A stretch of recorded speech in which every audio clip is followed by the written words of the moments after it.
Alhamdulillah hari ini kita berada di Kampung Alukurinyai, Kecamatan Banda Baru.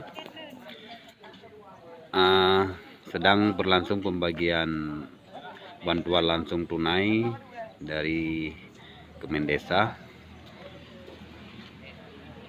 Terlihat ada Pak Geci di sana, juga ada Muspika. Tentu saja ada Pak Sekdes yang selalu siap di lapangan. Hari ini penerima BLT di Kampung Alukurinyai sejumlah 48 KPM atau kelompok penerima manfaat. Kita lihat antrian sejak dibuka 15 menit yang lalu, terus berdatangan penerima manfaatnya.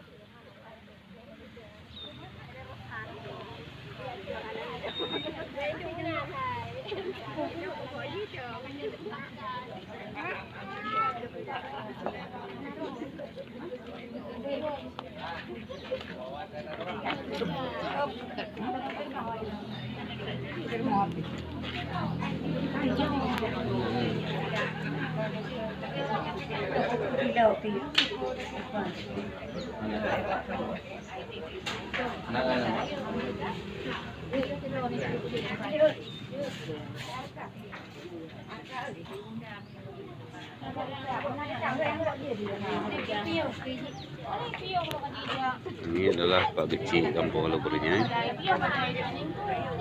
Di sana juga hadir Kapolsek Subsektor Banda Baru, ada juga Sekretaris Kecamatan, ada juga perwakilan dari Koramil setempat.